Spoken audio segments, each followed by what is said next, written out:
to. Let me ask you something here, and you can tell me if this is, something that you don't want to talk about, or elaborate. But you've had Jordan Peterson on Twice, yeah. Yeah, back when you used to be a little bit closer to the center right. I would say, from my point of view. I wouldn't. Okay. How did you? No, on certain issues. But how did you feel? Like, what was it that was so captivating about him? Dear audience, apologies for the interruption.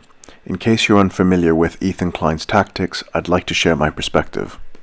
His co-host, professional grifter and part-time socialist LARPer, Hasan Piker, is in on this scripted theatre. This question he's asking isn't at all organic or off the cuff. Hasan is setting up Ethan and giving him the opportunity to spin and damage control his previous admiration and sympathetic interviews with Jordan Peterson. This is a priority for Ethan so that his current cult members, fans, aren't offended by his previous associations and views. Ethan is literally rewriting history and brushing his past under the rug for the sake of his new audience. This scripted theatre is a way for Ethan to minimize the relationship he previously had with Jordan Peterson. It's also an attempt to make his hypocrisy less obvious and visible, and to retrospectively frame his relationship with Peterson in a way that suits his current fake woke posturing. Ethan is rewriting history because he knows he can, and is so arrogant because he knows that his cult followers will ignore any clips and evidence that contradict his new framing and spinning of that well-documented relationship. This approach of rewriting history is very calculated. All the new Jordan Peterson content Ethan is creating will eventually push the old interviews down the YouTube search results.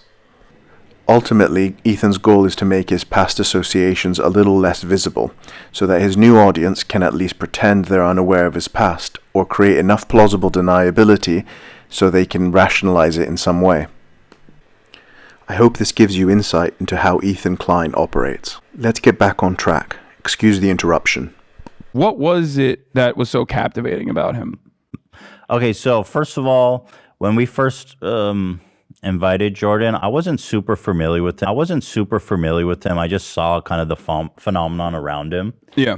And he is a doctor. He's a psychologist of some renown.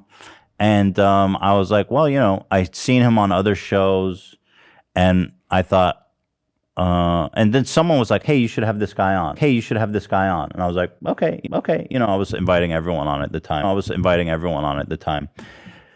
And so he was on, and we didn't talk about politics. Or anything. We talked about like psychology and shit like that. And I didn't know anything about his politics.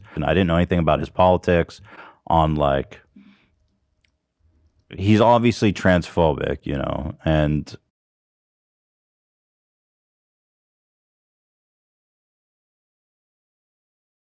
let me ask you this. How do you feel? I know that people make this association with you because I've seen it when we have guests come on. We have a thread on our subreddit and people post their questions. And I've seen it before.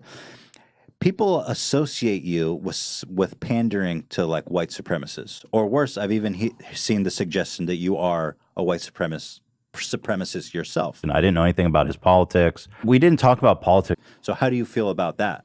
And that seems to be like a somewhat widely held. I think part of it is, though, that, I've talked to lots of people in the last year, and most of the people I've talked to have been conservative. But the reason for that is they're the ones who asked me to talk. And I didn't know anything about his politics. We didn't talk about politics. It's confusing because growing up, the left was always the party of free speech, I felt like. I always felt like I was on the right side of social issues. But as time has progressed since I finished college, more and more I feel alienated by my own like political identity. Yeah, and I find myself more in terms of free speech, like you said, the people on the right are the ones that invite you. And so I'm confused. I think a lot of people feel the same way who grew up like classical progressives, but feeling alienated from their own political home. I feel like I have no identity anymore. I don't know, I don't know where I stand on which party do I identify with. We didn't talk about politics. I didn't know anything about his politics.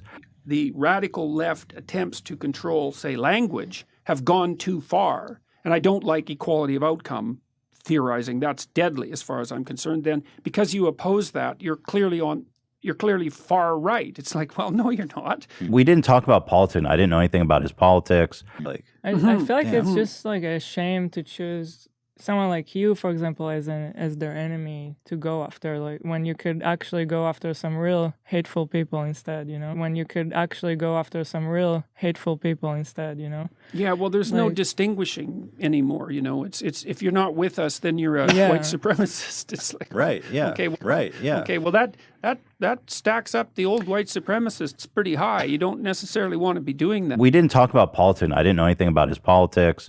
I like that. That's really interesting. Yeah, I like that a lot.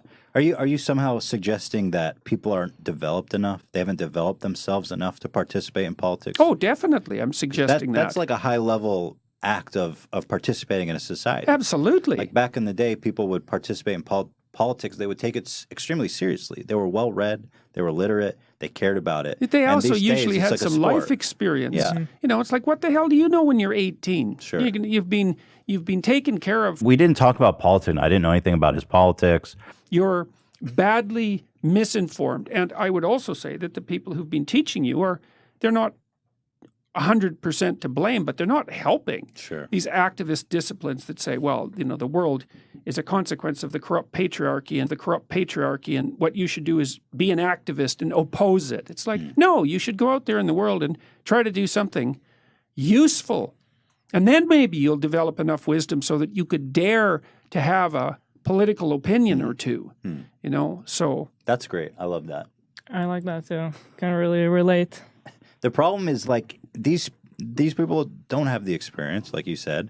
They don't acknowledge it, and somehow they're so ferociously confident in their opinion. We didn't talk about politics. I didn't know anything about his politics.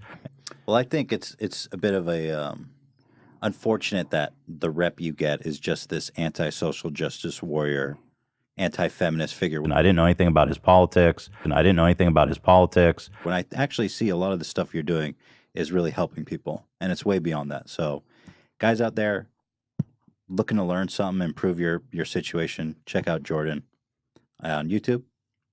The book is coming out. Well, thanks for joining us. It was Thanks a for the joy, invitation. a privilege, a pleasure. Yeah. We didn't talk about politics. I didn't know anything about his politics.